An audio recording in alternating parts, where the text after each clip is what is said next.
First story. This is just a rant really, since I'm beyond embarrassed, ashamed, angry at myself and how I ended up in this situation. For all intents and purposes, everyone in this story is around the age of 30. I'm a facility operator, which to most people is a custodian, but I have other duties as well. The guy she cheated on me, Kenneth, is also a facility operator. Well, actually now he's a superintendent. I don't want to bring race into this, but I do think it played a part. For the record, I'm Indian, and my girlfriend Jen and Ken are both white Italian Canadians. Jen has been my first real long-term relationship. We've been together for 4 years. Jen's parents have never been overly warm towards me. They will small talk for a few minutes and that's about it. She has told me that they think she will be happy with someone more like her than me, and that if you were going outside of your race, you could have at least gotten an Indian with money. I was not Jen's first serious boyfriend. She had 2 before me. Both were tall white guys, so I was different from the. I make decent money, but living in Toronto is stupid expensive. I make about 55k base, and with any overtime I take I can get it around 80k. That does require at least 2 or so extra shifts a week to get to the 80k mark. A superintendent position opened up in the company. It would essentially be managing the facility side of things for a cluster of buildings. The salary for this position is 75k, which is technically less than what I could make, but it's also working less hours. I brought it up to my girlfriend, and she said that I should stick with my current position since I can make more, and I stupidly agreed. I turned it down and continued to do my role, and added another shift. Jen used to come by my work location every now and then, so she knew that few guys I worked with. She knew the crew I worked with, including Ken. After I turned the promotion down, Ken was offered it and he accepted. She then suggested that I work an extra shift per week so I can make even more than that superintendent, which I agreed to. I was basically working my regular Tuesday to Saturday 6 a.m. to 2 p.m., as well as working 2/3 p.m. fo 10/11 p.m. 3 times a week. I was pretty exhausted, but I did it to earn more money to be able to afford a condo in Toronto and to make some more money to impress her family. Her and I are currently renting a place and both signed an agreement to rent until next February. Jen was really happy with me working more overtime, even though she did not see me as much. I thought it was a bit weird, but I just thought she was happy we wouldn't have to rent any more after our contract finished early next year. She encouraged me to do even more OT. She really tried talking me into doing 4 or even 5 days of OT a week. And I'm really dumb enough, so I did it for a bit. I was really running myself ragged around 16 hours a day for 5 days a week. But the more I worked, the happier Jen seemed, so I kept it up as much as I could. I ended up going home sick one day, as I was just completely beat after working non-stop for a few weeks. I left my shift probably around 3 to 4 p.m. When I got home, Jen was in the shower since she had just gotten home from work. I thought I'd surprise her when she got out. After about 10 minutes, Jen was done showering, but she hadn't come out of the bathroom yet when there was a knock on the door. I go to open the door, and it's Ken. He's surprised to see me, and I'm sure as fuck surprised to see him. He tried to play it off as he thought he was going to someone else's place and he must have mixed it up, but it was bullshit, of course. Jen must have heard something because she came running. She pretended that she didn't know him, but I could tell from the look on both their faces it was a lie. After they both saw that I wasn't buying it, she tried to blame me because I was working too much and that I never had time for her. We had a huge shouting match over this. I gave up the promotion just for her to fuck the guy who did get it. Ken was a bit apologetic, but obviously it was not sincere since he'd been with her for quite a bit. I will admit I didn't really have much energy to be intimate, working that much. And it should have been a red flag that she was not in the mood ever lately. They admitted that this has been going on for about 3 months, just after he accepted the promotion, and also right before we renewed our renter's agreement. She also admitted that Ken was exactly her type, and that her parents would love a guy with the title of superintendent. I'm basically stuck renting this place with Jen for the next 10 months. We're broken up now, obviously, but I don't even know what my situation is at the moment, since neither of us want to leave our place and continue to pay rent there alone. I don't even know how to end this post. It's just so fucked up all around. There really was no good reason to not take the promotion. I only did because she talked me out of it. So that's 100% on my dumb ass. Spoke to the landlord on Thursday, and he had a separate conversation with Jen. I'm paying that month of May, and then I'm officially going to have my name removed from the rent agreement. I have secured a storage unit and I will be packing my things and leaving them in this unit. A majority of the furniture was bought by her parents, so I won't take any of it. It'll be mostly my clothes and personal things, as well as my computer work desk. Ken will apparently be moving in at some point, so the landlord will still have two tenants paying the same rent. My brother and his wife have generously allowed me to stay at their place. They aren't charging me rent, but as long as I stay, I will have to do the outdoor chores, mowing the lawn and weeding in the summer, shoveling snow in winter, etc. So good news is I'm out of my renter's agreement without much penalty at all. A lot of people said to contact HR about this, so I did. So there were a few misconceptions that I will clarify. All the times Ken turned down OT shifts and I picked them up. We were both facility operators. He wasn't a superintendent yet. Since he became superintendent, he's working on a completely different cluster of buildings, so he doesn't oversee anything with me and does not assign overtime to me. I told HR what happened between him and my ex-girlfriend. They basically told me they are sorry about this situation, but there's not a whole lot they can do about it. I'm still next in line for any superintendent positions that come up, but might be a while before another opportunity comes up. They did say that they can add a note to both of our workers' profiles saying that we cannot work together and to make sure that he doesn't oversee me. This is more or less what I expected from HR. I think fucking another man's girl is frowned upon, but not against company policy, especially because it didn't happen at a work location. And for the last part of this, Jen called me last night saying she missed her period. It's 2 weeks late. She didn't take a pregnancy test yet, and it's still probably way too early to know for sure. I told her we haven't done anything in months, so if you really are pregnant, good thing Ken is making superintendent money now to provide for his child. Then I blocked her number. The apartment is still half mine until June 1st. I don't need to let her know I'm entering my legal space. Second story.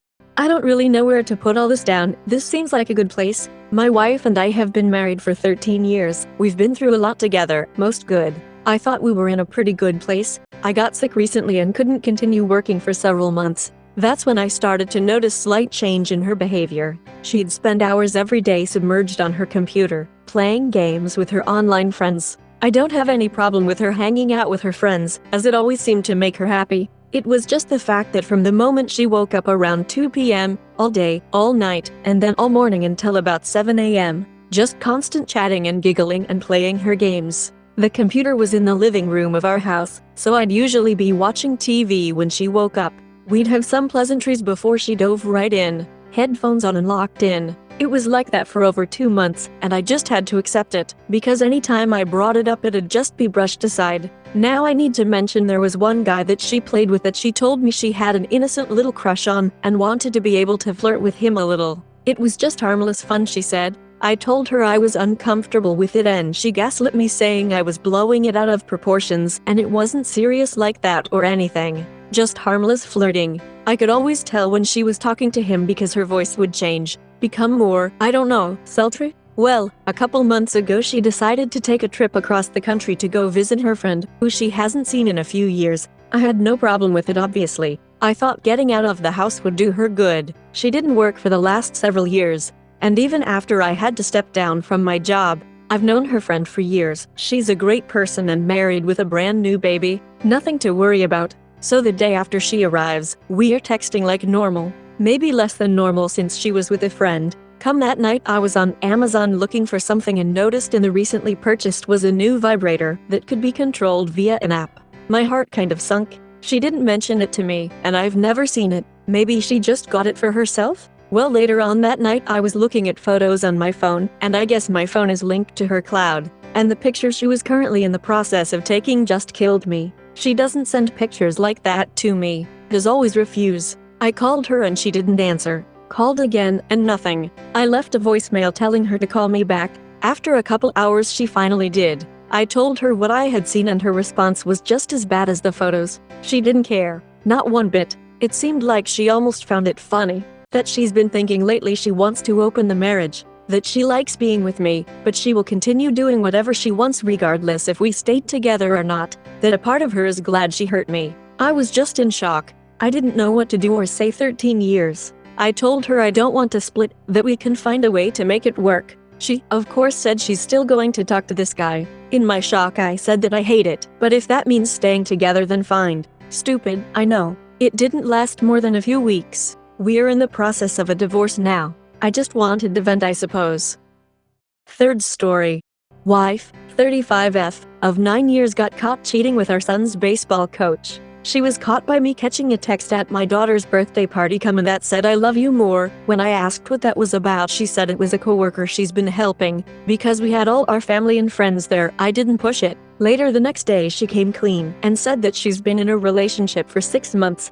This was back in October. She refused to tell me who it was with or what they've done. I was devastated, absolutely destroyed. Still am. So we spent some time apart and she continued her relationship with him. I did some digging in the meantime and looking at the phone records, it was our son's coach. I called her out on it and she still continued the relationship. I saw a lawyer and he told me to not leave the house or the kids and either try to work it out or time to leave and to see a therapist. My therapist says she's a narcissist and that I should protect myself, protect my kids and run. Come December, she said she had cut it off with him and wanted to try again. I gave her all the effort in the world, but I don't feel like her soul's been in it. She's not overcompensating or has even truly apologized for what she's done. I've also gotten access to her photos. I'm the admin on the family Google account, and she doesn't know that I've seen all I have. She framed a picture of him and had it, maybe still does, at her desk. I found naked selfies she sent him that I haven't even received. I found a picture of his naked ass in our beach condo, which I thought was natural space as we were nothing sharing it during our time apart. I slept on those same sheets. I know that she was at a fancy restaurant with someone else. She screenshots all these deep love quotes that I know aren't about me, so much that love's rent-free in my head. She has a white bracelet with one black bead that she now wears every day. I've called her out on it. She lied once and said it was from her mom, and up to last week said, well, my best friend has the matching one. Well, her affair partner wears an all-black 1/8 one white bead. I know what that represents. Again, she doesn't know I've seen all these things. So now to current day, I can't place it, find anything that suggests that she's still with him, but I know she used Snapchat often and is secretive with her phone. Whenever I bring up the affair, this blow up because I said I'd try to not bring it up and get over it, but I simply can't. I'm not rubbing it in, but it does come up when we argue, which is almost every week. We do really well for a bit, up to and including intimacy, but then something happens and we go back to shit. She canceled our babysitter for trivia this past Tuesday, and for this Friday where I got tickets for us to see a show, but she doesn't want to go because I can't get over her affair. Her parents, mom and stepfather, both cheated on their spouses for each other and support my wife, and both call and text me that it's unfair that I bring up her affair. The pictures of him life rent-free in my head almost constantly. I can't get past what she's done no matter how hard I try. I don't know what to do as she's trying to make me the bad guy, and I'm like, I've been here the whole time. I didn't fall in love with someone else. I just don't understand and am an emotional train wreck. Well, long story short, I literally just caught her at the family condo with the AF and have photos and video of his truck, his belongings in the home, and her coming out of the master where he stayed behind a closed door. I also went into our shared car that she drove and it was left unlocked in the parking garage with an open high noon on the cup holder and her wallet and belongings still in it. She came home and tried to talk. It was calm conversation, but she kept saying it was my fault and if I communicated with her last night, I grey rocked her rock. Maybe she wouldn't have been with him. So I communicated that I will be home later this afternoon evening, so she's unexpectedly watching the kids today. I wanted to hang with them, as she took them away from me yesterday to go do activities and I would do separate activities today. However, I'm not emotionally able to give the kids the best of me right now, and I definitely don't want to be around her. I asked if she could sleep in a kid's room, and she got upset and stated that our bed is her bed and she will sleep where she wants. I said obviously. I've been for a 6-mile walk already and have been calling and leaving VMs at all the lawyers around. I know I can't abandon the home, but I can't be around them after what I just saw this am. Thank all of you who responded earlier this week and suggested Grey Rock and 180 for me. I implemented them and I guess it drove her to this, but I'm officially divorcing her and there's no going back. Thank you so much, SI crew. Update. Legal counsel told me to no contact her, so that's what I'm doing. She texted me last night, all about how she hasn't asked for a second chance, even though I've given them, and she loves me, and she now is willing to do therapy, and share her locations and access to her phone and can't see rocking on the porch with at 80, yada yada. When I got home last night she was in the master, so I slept upstairs. This AM, no communication. She wouldn't even look at me. Yesterday, when I caught them with video, I saw his hat and it noticed it was a local landscaper. So I called to see if he worked there. He does? Okay, thanks. That was it. This MF just called me saying if I want to talk to him, here's his number. Don't call my boss. I said I have nothing to say to you. He replied and I have nothing to say to you and hung up. Also her mom reached out and said how I must be devastated and she's so sorry and to call her when I have a chance. I'm going to continue my no contact with everyone and let my lawyer, once I secure one, do all the talking. This is so damn hard. Update number 2, I'll keep this one short. So she love bombed me, confessed a lot of what she's done. I fell into it for a few days. The sex was great. Then we had a tiff last Friday and we've basically been no contact, yet living under the same roof. She got into my Google Photos account and deleted a lot of the evidence I had collected from her and videos I had, but the important ones were backed up, literally trying to hide and cover up her affair. I have an appointment with my lawyers this Friday and we will go from there. I've been running, house shopping and trying to stay distracted. It's very hard. I have a lot of emotions and sadness. I lost my best friend and lover to another. I know I need to keep saying it's her loss, and it will be, but it all still sucks. Especially hearing her tell me all she's done. Horrible shit. I don't want to get divorced, but it's what has to happen for my own self-respect and happiness. I can never ever trust her again. Where to start? Well, first off, I did it. I officially filed for divorce and she has been served. She has less than 2 weeks to respond. Quite literally the hardest decision I've ever had to make, and to be 100% honest, I still don't want to, but I know that it will be what's best for me, my soul, my anxiety and my mind. Over the past month we'd have good days and bad days. Tension was always high, and it turns out she still kept lying about him. I got a hold of her phone again and she had shared locations on Snap with him.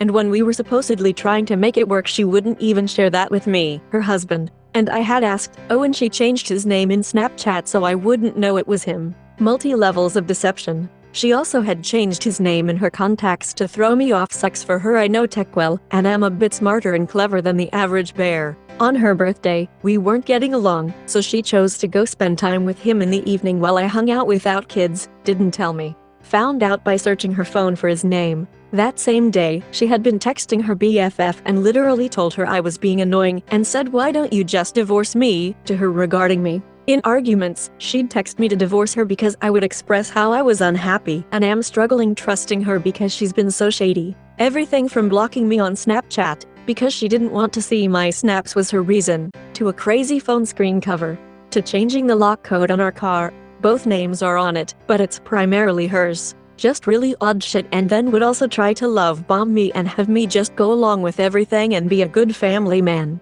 More recently, on my birthday, I made the poor decision to go out with her. Absolutely, we had a lovely time till something triggered me and her affair came up, and we started arguing. It escalated up to the point where I was recording her on my phone as she was going nuts, and she straight up hit me in the side of my head, knocked my phone to the ground, and we tussled over my phone, all recorded. She called the police, no charges pressed, and I was told to sleep upstairs, which I did willingly. The next day, she filed a protective order against me and I couldn't reach out to or see the kids, or her, which was okay, for a week. I couldn't even be in my own home. She did have the kids call me every day, which was very nice. During that week, my lawyers convinced me the best thing to do, especially for custodial reasons, was to file as it supersedes the restraining order, so I did. At the court hearing, she was served, and knew it was coming the night before as her friend is an officer and it's public record. In front of the judge, she said that I was no threat to her or our children, and that I'm a great father. She also stated that I'm allowed to freely come and go at the house and anywhere else I chose as I'm not a threat, and she wants me to see and be with the kids. It's in the transcript, so I'll use that in the custody battle. We will and have talked about 50-50, but it's good to have in case. So the judge basically said that this was all a waste of time, and now because the restraining order has to be extended till we divorce, it's all null except that I'm not allowed to threaten her, not like I ever have, or would ever do. I've moved to a family home which has room for me and the kiddos. They have their own room and beds, as well as toys, books, and everything else they could possibly need at this home, and we are splitting time with them. She expected me to make the AM 40 minutes commute to watch the kids by 7:30, so she can get to work. But I've made it very clear that if we have them overnight, we take care of the AMs regardless where the kids are. She fought that for a bit, but I showed her I have a Petite light order ready to go, and I could just take the main house 50% of the time and displace her, and she calmed down. So that's about it with an update. She's trying to win me back again, but I've now caught her 4 times going back to him, so I can't give her another chance. I want to, but I know I can't. I can't trust her. It's the hardest thing in the world. I break down crying randomly. I am terrified about the future and how it will all work out. I hate that she chose him over me and tries to win me back, telling me how much this is hurting her and all that jazz, and it's like, well, maybe you shouldn't have had a fucking year-long affair. An affair that was first discovered by an "I love you more" text. Maybe you shouldn't have given my engagement wedding right back twice. You chose him. A one-time thing I could have recovered from and forgiven. But to go back time after time after time after time and hit it all and did all the things I know she did. It's too much. I'm choosing to break up our beautiful little family and it kills me. However, I have to stand up for myself and I know I could never trust her again. She keeps asking for time to heal, but she keeps going back and getting mad at me for bringing her affair up when we bicker. I can't help myself. That motherfucker lives rent-free in my head all the time and almost everything reminds me of her infidelity. She chose him over me and now will suffer the consequences. It just sucks because I'm suffering greatly too. Don't get married, folks. I'm sure more will come to me, but I'm just having a hard time and needed to type this all out and get it out of my head. Thanks for reading my wall of text, and I appreciate all the support over the past few months. Fourth story. My wife had an affair. It started emotional last January and turned physical in May. I'm devastated and don't know how to move forward. We have 2 young kids. Here's the details. Friend at work complains about his wife, eventually asks my wife for a drink. She tells me, I warn her he's interested in more than a friendship. She's convinced he's not, declines the drink and agrees not to meet him for coffee or talk outside of work anymore. They have a Starbucks at work that they'd meet. I'm not the jealous type because we both have mixed friends and it's no big deal. January 2024 comes around, I see her deleting Instagram messages. She admits it's him, but only friends, hiding it to not hurt my feelings. She gaslights me, says I'm overreacting, tells her mom I'm overreacting because it's just a friend, etc. February 2024, I check the phone records. The previous May they texted 2,000 plus times and then went dark. I push and she admits it was physical. They started kissing May 2023 before our daughter turned 1. Had sex June 2023. While she was still breastfeeding. Had sex at our house while I was on a work trip, but mostly had sex in her office. Never wore protection because he had a vasectomy. Allegedly they stopped having sex by September, but they met up every day she was in the office, kissed, and said I love you. Other fun fact, he and his family came to my house for a barbecue after they had already kissed for the first time. Apparently they cut it off in January when I caught them. I am devastated. I love my daughters in life, but just can't grasp how this was ever possible. I was her first, took her virginity. We've had a rough go between COVID, she was very strict with quarantine and having 2 kids. Now I hear from her and her mom about how rough the marriage was, all of these specific examples of when we had disagreements, how she felt lonely, etc. I know our marriage was far from perfect and I am partially to blame. I used COVID plus kids as an explanation to myself, and said things would get better as we got through that and the newborn stage. My job was time-consuming, but I work from home, rarely travel, and almost always cook dinner plus pick the kids up from school. I'm really having difficulty processing the lies, gaslighting, and the affair in general. I knew something was off. I actually thought she was on drugs. She's never smoked pot. Explain away the random t-shirt I found as her brother's or something when he stayed. The hickeys and scratches on her back once is as the baby biting her or something. I feel so stupid. The other part that bothers me so much is that she was able to go to work, have sex with this guy, kiss him, say I love you and then come home and act like nothing happened. I also hate that she'd let this guy touch her body and then breastfeed our daughter when she got home. Had her jewelry I gave her, including wedding band on her while having sex plus sending nudes. He is also married with 3 kids. I trusted my wife implicitly. It's always what got me through the rough times with her. That's gone and I don't know what to do. She's in therapy but using it to survive and not actually working on herself. Hasn't identified areas for improvement. I'm also in therapy since before this due to the stresses of life and childhood trauma. We occasionally do joint sessions. I can't imagine sharing custody of my kids and not seeing them daily, but I am really having trouble moving forward. I needed to vent, but appreciate any advice on how to get through this. I'm just so sad and disappointment, not so much mad. There were a few outbursts over this but it's tapered off to sadness. Almost 4 months into learning about this. Fifth story.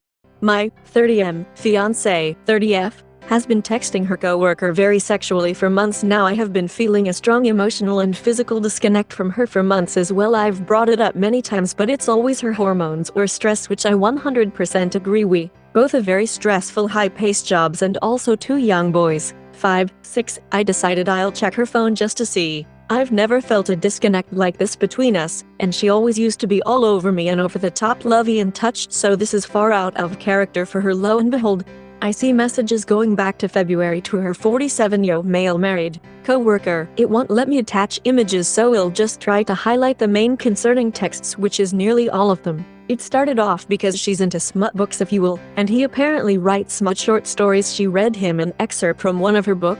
He felt the need to text her one of his short, super dirty stories. She replies to this saying it's hot and he's a good ass writer. Couple messages go by and he's making obviously but subtle sexual comments to her, saying how did they get a camera in my room to write those books. There's too much to repeat all the messages, but to highlight he keeps making comments sexual in nature. She replies to one about a sex dungeon, saying if you had a room like this one in the hook I'll he over, to which he says not anymore, I'm married. She says something, then he says I didn't say I was happily married. More conversation, then he says he has bad knees, but that doesn't mean he still doesn't get his heart rate up. She says I have a bad back, we would do great together. He says I would get a swing to swoop you off your feet, insinuating a sex swing. She says talking about swings and have one at home collecting dust as we speak. Sex swing. A lot of inappropriate conversations happen for months. A few more key things is they have a quiet room at work. It's like a single person small room with one couch for employees to go relax and unwind at, totally isolated and hidden from plain view. There are a lot of messages about meeting together in the quiet room. He says I would never knock on that door unless I knew who was in there. She says if it's our break time you know it's me. He says it's super cute she called it our break time, and that he needs written permission to enter the room while she's in there. She replies a smiley and says that he can come in the room anytime he wants if she's in there. Fast forward to next shift. All she sends is a time 1730, and he salves as always. Then she says good boy. That was your written invitation. I've also met this dude once at her co-worker's party. He sat right next to my fiance. I sat across the table, and I noticed with 5 minutes of meeting this guy that something was suspicious. He was openly being flirt right in front of me, so much so that I texted my friend and said I don't like this guy that's sitting next to my fiance, he's scheming. I sent that message as this was going on in front of me. This happened after the messages were sent about going to his private sex dungeon and gun sweeping her off her feet with a sex swing. But the event took place months ago before I knew these messages existed.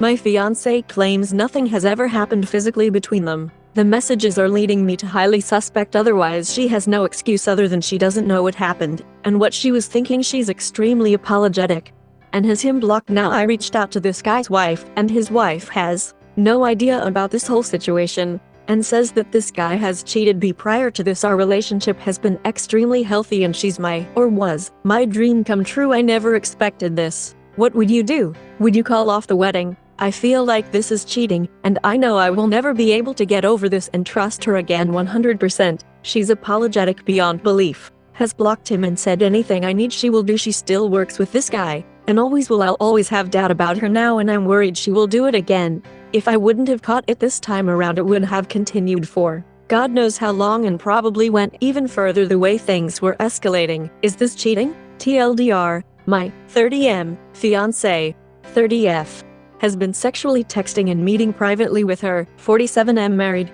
previously cheated co-worker. She denies anything happened physically, which is very hard to believe with the nature of the messages and private meeting.